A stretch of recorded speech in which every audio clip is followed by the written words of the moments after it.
열어주시면 보면서 함께 말씀을 전하도록 하겠습니다.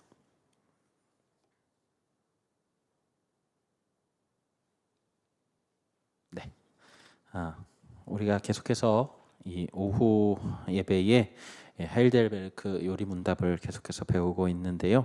오늘은 이 54문에서 55문 말씀을 55문을 가지고 우리가 성도의 교제라고 하는 제목으로 이 말씀을 함께 배워보도록 하겠습니다. 그럼 먼저 우리가 54문을 우리가 함께 문답을 제가 문을 하면 여러분들이 답을 해보시기 바랍니다. 54문입니다. 거룩한 보편적 교회에 관하여 당신은 무엇을 믿습니까? 나는 하나님의 아들이 세상에 처음부터 마지막 날까지 모든 인류 가운데서 영생을 위하여 선택하신 교회를 참된 믿음으로 하나가 되도록 그의 말씀과 성신으로 자신을 위하여 모으고 보호하고 보존하심을 믿습니다. 나는 이 교회에 살아있는 지체이며 영원히 그럴 것을 믿습니다. 문장이 참 길죠. 그래서 사실은 이 문답 자체를 보고는 우리가 의미를 파악하기가 굉장히 어렵습니다. 이게 물론 신학자 분이 쓰신 것이기도 하지만 이 내용 자체가 호흡이 너무 길어서 여러분들이 이 호흡을 다 따라가려면 조금 어려움이 있으실 겁니다. 자, 일단 시작부터 좀 우리가 보면 문에서부터 우리가 좀 막히기 시작하는 부분이 뭐냐면 이 거룩한 보편적 교회라고 하는 이 보편적 교회라는 말이 도대체 이게 무슨 말인가? 사실 우리에게 보편적 교회라고 하는 말은 평소에 쓰는 단어가 전혀 아니죠. 그래서 이 단어를 우리가 조금은 어렵지만 그래도 우리와 조금 더 친숙한 단어로 바꿔보도록 하겠습니다. 그게 뭐냐면 공회 혹은 공교회입니다. 우리가 사도신경을 고백하다 보면 중간에 분명히 여러분들이 의식을 하고 읽더라도 너무 자연스럽게 지나가서 언제 지나갔는지 모르는 부분이 있습니다. 그게 어느 부분이냐면 거룩한 공회와 성도가 서로 교통하는 것과 진짜 어렵죠 말이. 거룩한 공회라는 단어 자체를 모르는데 그 거룩한 공회와 성도는 알겠죠. 그런데 교통하는 것 이게 굉장히 어려운 부분이에요. 제가 예전에 독일 사람이 이제 지은 책인데 제목이 죽음에 이르는 병이었습니다. 근데 이 죽음에 이르는 병을 읽다가 제가 죽음에 이를 뻔했어요. 그 말씀이 진짜 어렵고, 그러니까 그 내용이 한국말이에요. 분명히 한국말로 번역이 돼서 나왔는데 무슨 말인지를 모르겠더라고요. 그래서 차라리 저 영어 진짜 못하는데 차라리 영어 원서를 보는 게 낫겠다 싶을 정도로 정말 어려웠던 그런 기억이 납니다. 이게요, 여러분 번역이라고 하는 게 이래서 중요한 거예요. 이게 무슨 말인지 우리가 잘 모르겠잖아요. 그래서 우리가 조금씩 접근을 해갈게요. 자, 공교회라고 하는 말을 조금 더 쉽게, 공회라고 하는 말을 조금 더 쉽게 한번 풀어서 보도록 하겠습니다. 자, 하나님의 부르심과 구원하심을 받은 내가 있죠. 그리고 내가 그 부르심을 받은 나들이 모여 있는 곳이 바로 교회입니다. 정확하게 얘기하면 우리가 예배 때 뭘 하죠? 뭐로 우리의 신앙을 고백하죠? 뭐로 고백하죠? 네, 사도신경으로 우리의 신앙을 고백하잖아요. 그러니까 이 말은 무슨 얘기냐면 교회 혹은 공교회, 공회 다 같은 말입니다. 보편적 교회라고 하는 이 교회라고 하는 말 안에 같은 신앙 고백을 하는 사람들의 모임이다라고 하는 의미가 있는 거예요. 그러니까 이 모임을 가질 때에 우리가 이 신앙 고백을 같이 하잖아요. 전능하사 천지를 만드신 하나님 내가 믿사옵 이렇게 고백을 같이 하잖아요. 같은 고백을 하는 사람들이 모여 있는 게 바로 이 공교회라고 하는 거예요. 그런데 모든 사람이 함께 모여 있을 수는 없잖아요. 이 공간에 한계도 있고 또 같은 신앙을 고백하는 사람이라도 어떤 사람 톰은 미국에 있을 수 있고 한스는 독일에 있을 수 있고 철수는 한국에 있을 수 있고 이런 식으로 다 다른 곳에 있을 수 있잖아요. 다른 곳에 있지만 톰과 한스와 이 철수가 다 같은 신앙 고백을 하고 있다면 여러분 그 사람들을 바로 교회라고 부릅니다. 공교회, 공회 다 같은 말이에요.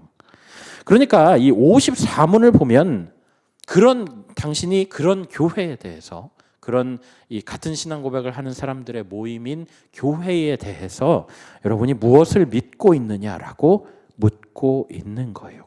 어렵지만 그래도 조금은 이해가 되시죠, 그죠? 그래서 이 질문에 대해서 단문이 나오는데요. 이 단문이 굉장히 어렵습니다. 단문 한번 보실게요. 자, 나는 하나님의 아들이 세상에 처음부터 마지막 날까지 모든 인류 가운데서 영생을 위하여 선택하신 교회를. 굉장히 길죠. 너무 길잖아요. 이 긴 말씀을 우리가 조금 쪼개보자고요. 이 말씀을 제가 좀 쪼개볼게요. 자, 먼저 이제 앞에 문장, 그러니까 뒤에 나도 지금 이 교회에 살아있는 블라블라, 이거는 좀 나중에 생각을 하고, 이 앞에 이 나는 하나님의 아들이부터 보존하심을 믿습니다까지 한번 보자고요. 그러면 이 고백에 자, 중간은 잊어버리십시오. 자, 주어는 뭐예요? 나는이 주어죠. 그럼 동사는 뭐예요? 네, 믿습니다. 중간에는 뭐예요? 다 수식어예요. 다. 그럼 나는 믿습니다라고 이야기를 하는데 뭘 믿는지 제가 좀 설명을 드려볼게요. 자, 여러분 일단은 제가 우리 그 핸드아웃에 단문을 따로 달아놨는데 여기에서 혹시 펜이 있으시면 제가 말씀드리는 부분을 동그라미를 한번 쳐보십시오. 자, 첫 번째 하나님의 아들이, 하나님의 아들이, 그리고 선택하신 교회를, 중간쯤에 있죠. 선택하신 교회를, 그리고 하나가 되도록. 자, 그 다음에 불러 모으고 보호하고 보존하심을. 이 부분을 동그라미를 한번 쳐보십시오. 자, 그러면 나머지는 이제 다 수식어라고 말씀을 드렸는데 조금 어려우시겠지만 이것을 이어붙여 보겠습니다. 무슨 얘기가 되냐면 나는 하나님의 아들 예수님이 선택하신 그 교회를 하나 되도록 불러 모으고 보존하고 보호하심을 믿습니다. 이런 얘기가 되는 거예요. 조금 얘기가 좀 가벼워졌는데 생각을 해보십시오. 여러분 예수님이 교회를 선택하셨습니다. 그런데 그 선택을 하신 그 교회가 어떤 교회였냐면 인류의 모든 시간들, 역사라고 이야기를 하죠. 인간이 쌓아올린 모든 시간들 가운데서 이 예수님께서 영생을 주기 위해서 선택한 사람들을 바로 교회라고 부릅니다. 아까 여기서 교회라고 하는 표현을 우리가 공교회에 대해서 배웠던 것처럼 예수님을 믿는 그 개인이나 그 개인이 모인 그 교회나 몸은 떨어져 있어도 같은 신앙 고백을 하는 사람들을 이 교회라고 이야기를 하죠. 그리고 그 사람들, 그러니까 그 교회들을 예수님께서 불러 모으신다라는 거예요. 보호하십니다. 보존하신다라는 거예요. 뭘로부터 보호하는지는 우리가 알겠죠. 세상의 유혹과 사단의 공격, 죄의 문제 이런 것들로부터 우리를 돌보신다라고 하는 의미를 이렇게 해서 우리가 살펴볼 수 있는 거죠. 그런데 중요한 것은 이것입니다. 교회가 그런 사람들이 어떻게 해요? 모이는 장소였다는 거예요. 모임이라고 하는 것이 굉장히 중요합니다. 우리 말씀을 한 구절 볼 텐데요. 히브리서 10장 25절을 보시면 이런 말씀이 있습니다. 우리 이 말씀 함께 읽어보실게요. 히브리서 10장 25절입니다. 모이기를 패하는 어떤 사람들의 습관과 같이 하지 말고 오직 권하여 그날이 가까움을 볼수록 더욱 그리하자. 자, 여러분 모이기를 패하는 사람들의 습관을 따라가지 말래요. 그 말은 뭐라는 얘기입니까? 뭐하라는 얘기예요? 모이라는 이야기잖아요. 그날의 가까움을 볼수록 더욱 그리하자. 예수님께서 언젠가 분명히 곧 오실 거다. 그 당시에는 더 그랬겠죠. 이 말씀이 쓰여질 히브리서 말씀이 쓰여질 그 당시에 생각하면 예수님께서 떠난 지가 얼마 되시지 않으셨을 때입니다. 그리고 계속해서 얘기하는 게 뭐냐면 예수님께서도 그러셨잖아요. 내가 곧 올 것이다. 금방 올 것이라고 생각을 하니까 그날이 가까우면 가까워질수록 우리가 이 모이는 일들을 계속하자. 반대로 말하면 뭐냐면 모이기를 패하자라는 이야기는 이 교회를 패하자라는 이야기랑 같은 이야기라는 거예요. 여러분, 왜 성경이 이렇게 모이는 것에 대해서 강조를 할까요? 답은 간단합니다. 여러분, 모이지 않으려면 아무것도 안 하면 됩니다. 여러분, 약속이 없는데 집에서 씻고 뭐 이렇게 화장하고 옷 입고 머리 하고 있는 사람 있나요? 있을 수 있어요. 있을 수 있겠죠. 예. 그러나 그런 사람들은 대부분 뭐 약속이 생길 가능성이 높은 사람들이겠죠. 그런데 아무런 약속에 기미가 보이지 않는 그런 사람인 경우에 이렇게 집에서 사실 그렇잖아요. 약속이 없다면 굳이 우리가 씻고 이럴 필요가 없고 이제 늘어진 옷을 이렇게 입고 이렇게 침대에 좀 누워 있거나 침대나 소파에 이렇게 누워서 하루 종일 지내거나 이렇게 하지 않겠습니까? 그렇게 설렁설렁 놀고 있으면 우리 안에 뭐가 꿈틀대냐면 죄라고 하는 게 꿈틀댄다고요. 이게 참 애매한 게요. 그 예전에 다윗 이야기를 좀 보시면 다윗이 밧세바를 이 범하는 사건이 일어날 때요. 생각을 해보면 성경에 이런 내용이 나옵니다. 평생을 전쟁터에서 싸우면서 매일매일 내가 생과 사의 그 위험을 계속해서 이 왔다 갔다 하던 그런 긴장 속에서 살면서 지내던 그 사람이 그럴 때는 계속해서 하나님의 어떤 그 돌보심을 바라보고 하나님을 바라보고 있다가 조금 이제 살만해졌어요. 그래서 내가 전쟁을 굳이 안 나가도 돼. 내 부하들을 다 보냈어요. 그래서 남들이 전쟁하고 있을 때에 괜히 지붕에 올라갔다가 밧세바 목욕하는 거 보고 갑자기 확 그 죄를 지어버리잖아요. 여러분, 이게 인간이에요.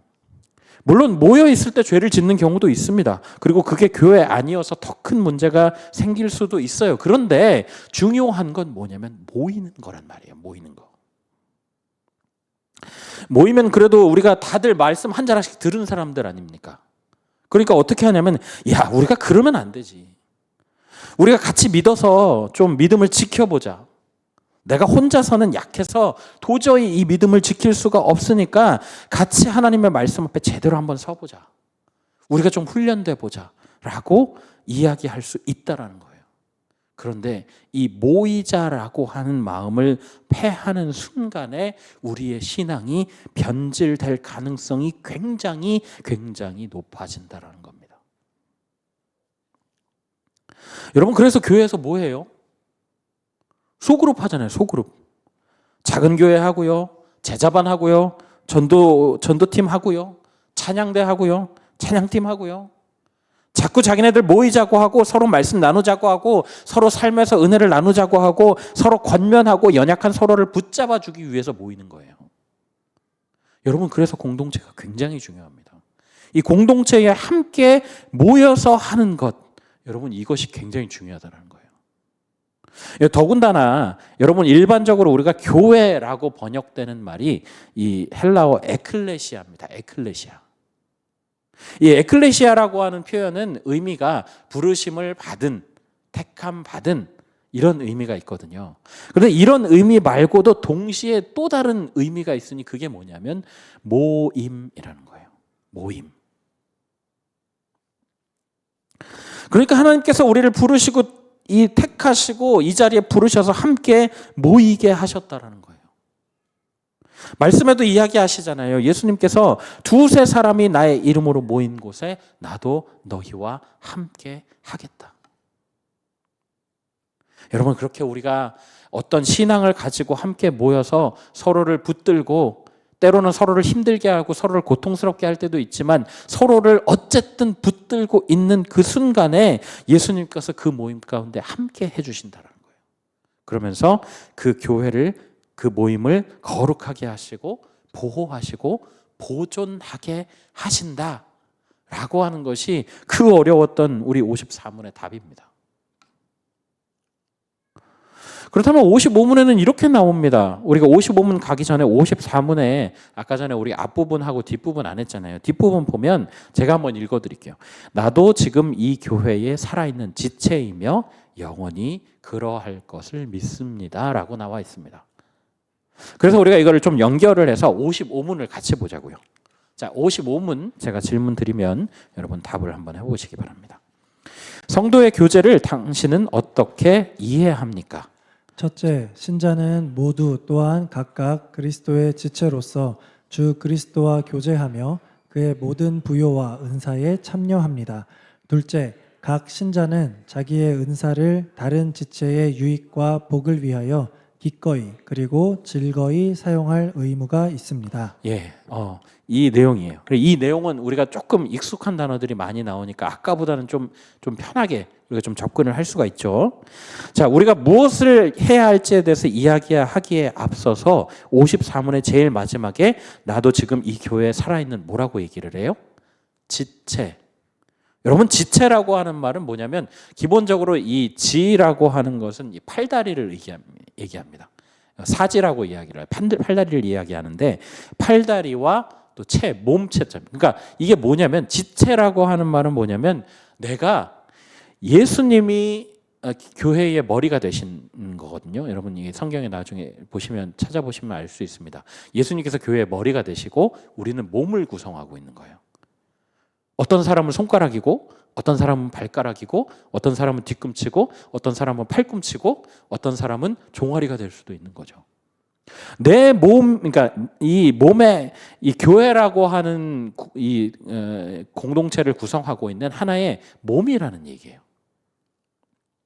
이 몸을 구성하고 있는 몸의 한 부분이라고 하는 사실을 우리가 먼저 이해를 해야 됩니다. 이것을 먼저 이해를 하시고요. 그 다음에 우리가 고린도전서 12장 27절을 함께 볼게요. 자, 짧은 말씀이니까 우리 함께 읽어봅니다. 12장 27절입니다. 너희는 그리스도의 몸이요 지체의 각 부분이라. 자, 여러분 우리가 그리스도의 지체라고 하는 사실을 우리가 인정을 한다고 치자고요. 자, 그렇다고 한다면 자, 몸이 다 따로 논다면 여러분 몸이 온전할까요? 이 지체가 해야 되는 일 중에 가장 중요한 일이 뭐냐면 뇌랑 소통하는 겁니다. 머리랑 소통하는 일이거든요. 뇌의 쥐령이 만약에 지체에 도달하지 못하게 되면 그 지체는 기능을 못하게 된다는 겁니다. 마찬가지로 우리는 교회의 머리이신 예수님과 지속적으로 교제를 해야 한다는 거예요. 이 교제라고 하는 표현이 나와서 그런데 이 교제라고 하는 말은 이 헬라어로 하면 코이노니아라고 합니다. 코이노니아. 이것이 일반적으로 얘기를 하면 사람과 사람의 사귐에 대해서 이야기를 하는 거거든요. 그러니까 개인적으로 친분을 가지고 교회에서는 그 연애를 할 때도 아주 고상하게 이야기를 하죠. 아, 저 형제야 저 자매가 교제합니다. 이렇게 얘기를 해요. 교제라고 하는 것은 서로가 서로에 대해서 친밀해지고 혹시 사귀게 되면 어떻게 되는지 다들 아시죠? 한 번씩 다 경험 안 해보신 분도 계신가요? 네. 경험을 해보신 분이 계시면 좋은데 이 경험을 해보시면 서로 계속 뭐 밤마다 전화도 하고 데이트도 하고 맛있는 것도 먹고 이렇게 만나면 즐겁고 이렇잖아요. 이 교제라고 하는 게 그런 거예요. 그런데 이 교제가 어디서부터 시작됐느냐? 하나님으로부터 시작을 합니다. 자, 우리가 삼위일체에 대해서 배웠으니까 우리가 이제 대답을 할 수가 있잖아요. 자, 성부 하나님 계시고 성자 예수님이 답이 좀 빨리 나왔으면 좋겠는데요. 예, 성자 예수님이 계시고 또 성령님, 이 세 분이 한 분이신데 각각 다른 분이 세 분이라고 제가 말씀을 드렸죠. 이거는 이해의 영역이 아니라고 분명히 말씀을 드렸습니다. 믿음의 영역이죠. 이 삼위일체 하나님이 계시는데 이 삼위일체 하나님이 뭘 하시냐면 코이노니아를 하고 계신 거예요. 성부 하나님, 성령, 예수님, 성령님은 이 기본적으로 사랑의 교제를 하고 계십니다. 세 분이서. 그런데 이 교제가 하나님이 사람을 흙으로 창조하시잖아요. 창조하실 때에 자기 형상대로 만드셨거든요. 그래서 하나님과 사람 사이에는 이 삼위 하나님이 하시던 똑같은 교제가 이루어지게 돼 있는 거예요. 똑같을 수는 없겠죠. 하나님끼리 하시는 거니까 그거는 좀 거기까지는 못 가더라도 어쨌든 간에 친밀한 교제, 사귐이 일어난다고요. 그래서 하나님과 사람이 굉장히 깊은 교제를 누리고 있었어요. 그리고 하나님께서 말씀하시는 게 뭐냐면 내가 너를 사랑한 것처럼 그리고 우리 삼위 하나님이 같이 사랑하는 것처럼 너도 너의 친구와 그러니까 사람이랑 같은 교제를 하라라고 명령을 하시거든요. 그래서 오늘 담임 목사님 말씀 중에 제가 기억에 남는 게 우리 그 표어가 있잖아요. 하나님 사랑, 하나님을 기쁘시게 하고 사람을 행복하게 하라. 이 하나님을 기쁘시게 하는 가장 중요한 요소가 바로 사람을 행복하게 하는 일. 내 옆에 있는 친구, 내 옆에 있는 어떤 사람, 이 사람을 행복하게 하는 것이 하나님을 기쁘시게 하는 거라고 했거든요. 이게 똑같은 얘기예요. 그러니까 교제를 한다라고 하는 것은 하나님께서 나를 사랑하셨듯이 나도 그 사랑의 눈을 가지고 나의 이웃, 나의 친구들을 바라보겠습니다라는 얘기예요. 그러니까 이 교제가 하나님으로부터 시작해서 하나님과 삼위 하나님께서 교제하시고 그 삼위 하나님이 또 사람을 사랑하시고 사람이 사람을 사랑하는 이 교제로 이렇게 설계되어 있거든요. 흘러갈 수 있도록 설계가 되어 있거든요. 그렇게 가서 흘러가게 되어 있는데 이 교제라고 하는 것이요, 개인적으로도 할 수 있지만 함께 모여서도 할 수 있습니다. 어떤 게 예수님과의 교제죠? 말씀을 읽고 기도하고 하나님 앞에 찬양하고 늘 예수님의 마음을 생각하고 하나님께서 어떤 걸 해야 기뻐하실까라고 생각을 하는 것이 모든 것이 교제예요. 그런데 이 교제가 제일 잘 이루어지는 곳이 어디예요? 네, 교회예요, 교회. 교회에 모이는 사람들은 목적이 분명합니다. 뭘 하기 위해서 모여요? 하나님을 예배하기 위해서 모여요. 제자 훈련을 받든 책 모임을 하든 회의를 하든 모든 것이 어디에 초점이 맞춰져 있냐면 우리가 이 일을 통해서 누구의 영광을 드러내요? 하나님의 영광을 드러내기 위해서 한다라는 거예요. 여러분, 그리고 그 하나님의 영광을 드러내기 위해서 우리에게 주신 것들이 있어요. 그게 뭐냐면 은사라는 겁니다. 은사. 이 은사라고 하는 게 다 다르죠. 또 허락하신 분량도 사람마다 다 다릅니다. 우리 고린도전서 12장 28절 말씀을 우리 함께 읽어보실까요? 고린도전서 12장 28절입니다. 하나님이 교회 중에 몇을 세우셨으니 첫째는 사도요, 둘째는 선지자요, 셋째는 교사요, 그 다음은 능력을 행하는 자요, 그 다음은 병 고치는 은사와 서로 돕는 것과 다스리는 것과 각종 방언을 말하는 것이라. 여러분, 이 말씀에 나오는 은사들은요, 아주 극히 일부입니다. 우리가 각자 받은 은사들이 정말 훨씬 다양하죠. 그리고 그 은사들이 서로를 위해서 쓰인다라는 겁니다.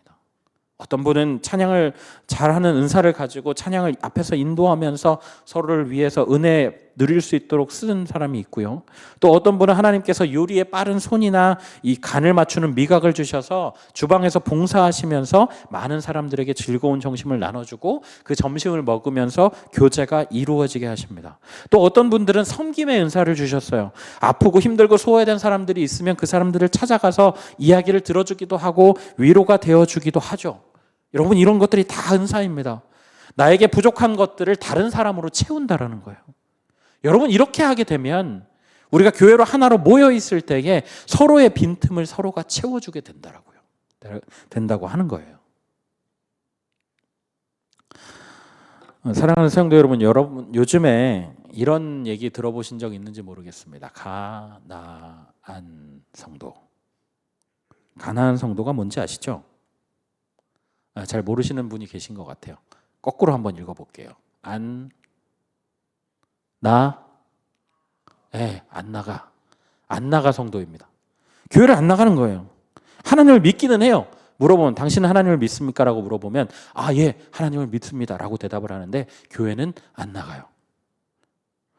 왜 교회에 안 나가느냐라고 물어보면 참 그렇습니다. 이 교회에 하는 일들이 내가 생각했던 그 어떤 기준에 안 맞는 거예요. 내가 원하는 그런 기준이 있는데 그 기준에 도달하지 못했을 때 교회를 나갑니다. 또 목사님이 말씀 가지고 자꾸 때릴 때, 여러분 그렇게 살면 안 됩니다. 여러분 죄를 지으면 안 됩니다. 여러분 죄와 싸워야 합니다라고 이야기를 할 때 마음에 굉장히 불편함을 느끼게 되면 그 교회를 나가게 되죠. 이런 모습들이 대부분이라는 거예요. 또 교회에 나오는 사람들의 모습을 볼 때 그 사람들이 도대체 교회 안에서는 서로 형제님 자매님 하고 사랑한다고 이야기하고 말로는 진짜 뭐 내장이라도 다 빼줄 것처럼 그렇게 얘기를 하다가 실제로 교회 밖에 나가기만 하면 다른 사람이 되는 그런 사람들. 도대체 교회가 뭐야? 교회에서 도대체 배운 게 뭐야? 라고 이야기하면서 교회를 안 나가는 사람들이 참 많다는 거예요. 더구나 요즘에 최근까지도 코로나19 이슈가 있었지 않습니까? 큰 일들이 생기니까 비대면 예배를 허용했잖아요. 이게 뭐 서로의 안전을 위해서 한 거지만 참 우리한테는 참 악재였습니다. 굳이 이 시간을 들여서 씻고 준비하고 이럴 필요가 전혀 없었다라는 거예요. 얼마든지 편하게 집에 앉아서 예배를 드릴 수 있었다라는 거죠. 또 여러분 얼마나 요즘에 콘텐츠가 다양합니까? 찬양팀들 그 기라성 같은 찬양팀들이 얼마나 많아요. 뭐 위러브니 뭐 마커스니 얼마나 뭐 그 되게 많잖아요. 그런 찬양팀들 내가 원하는 내 기호에 맞는 찬양들을 골라서 들을 수 있는 시대가 됐어요. 그러면 예배가 딱 시작해요. 나는 이 찬양팀이 좋아. 그럼 이 찬양팀의 예배를 같이 부르면서 듣습니다. 자, 그러고 나서 이제 설교도 얼마나 다양해졌어요. 콘텐츠가. 거의 모든 교회들이 온라인 예배를 하잖아요. 그 온라인 예배를 찾아서 듣는 거야. 내가 좋아하는 설교자 이땡수 목사님 이런 분들 찾아가지고 듣는 거예요. 얼마나 좋아요. 이 말씀을 이렇게 듣고 그러고 나서 내가 마음에 감동이 됐어요. 그럼 어떻게 해요? 거기 이렇게 찬양 부를 때 계좌가 뜹니다. 그럼 그 계좌로 이 터치 몇 번으로 이 헌금을 보낼 수 있는 거죠. 얼마나 좋아요. 얼마나 편해요.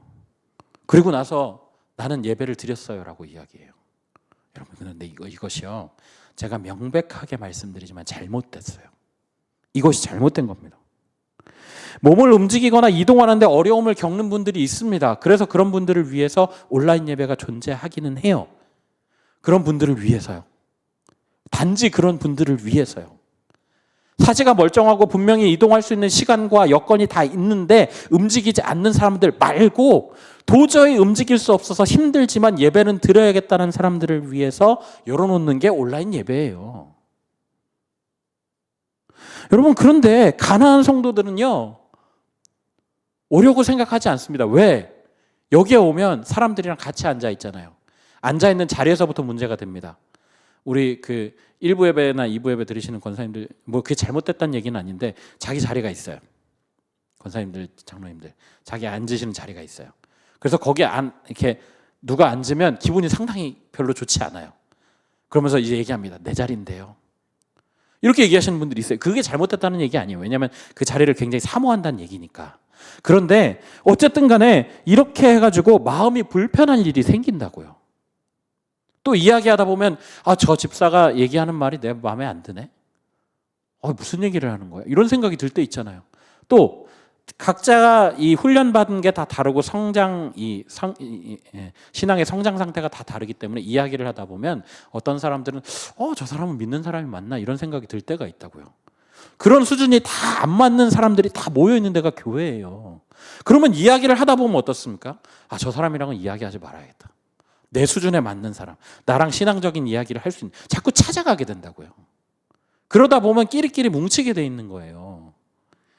여러분 그런 불편함들을 겪으려고 하지 않는다라는 거예요. 그리고 교회의 어떤 부조리한 부분을 알게 되려면 어떻습니까? 그 안에 들어가서 재정 보고도 들어보고 재직회도 들어가 보고 또 그 교회가 어떻게 들어가는지 어느 정도 알아야 되잖아요. 그런데 겉에서 이렇게 어느 찬양팀의 찬양을 듣고 어느 목사님의 설교를 듣고 이렇게 하시는 분들은요. 그렇게 할 필요가 없어요. 교회 안에 들어갈 필요가 없으니까. 그냥 내가 보는 좋은 것들만 보면 그만입니다. 스트레스 안 받아도 되잖아요. 여러분 그런데 그러면서 자신의 예배만을 취할 수 있으니 좋겠다라고 생각되지만 여러분 명백하게 이것은 에클레시아와 코이노니아를 거부하는 겁니다. 왠지 아세요? 죄인이 모인 교회는 문제가 없을 수가 없어요.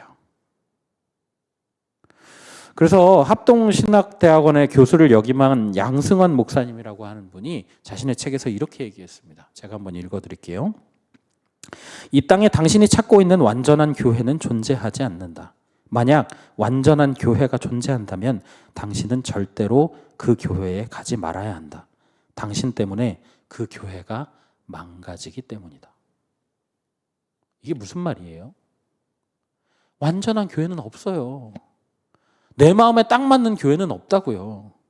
내가 원하는 부분이 있으면 분명히 내가 불편한 부분이 있습니다. 그게 교회라고요. 그런 사람들이 모여 있고 그런 사람들을 향해서 이 모여 있도록 이야기를 하는 것, 부대끼게 하는 것이 바로 교회라고요. 비록 우리가 약하고 연약하지만 모여서 예배하고 서로가 안 맞아서 불편해하고 마음이 불편해지는 설교를 들어야 하고 서로 못 볼 꼴도 보여야 합니다. 여러분, 그게 맞아요. 그러나 그런 가운데서도 성령님께서 우리의 마음을 주장하여 주셔서 하나라도 하나님과 닮은 방향으로 걷도록 인도하시는 것을 간구해야 되는 곳이 교회라고요. 우리가 굳이 교회에 나와서 이 불편함들을 감수해야 되는 이유는 하나님께서 우리를 교회로 택하시고 부르시고 모이게 하시고 그 가운데서 우리가 처리를 날카롭게 하듯이 서로를 연단하고 서로를 격려해 가면서 함께 하나님이 사랑하는 그 교회로 지어져야 하기 때문입니다. 여러분, 그러기 위해서 하나님이 우리를 교회, 에클레시아로 부르시고 또 우리가 코이노니아로 모여서 함께 교제해야 한다라는 거예요.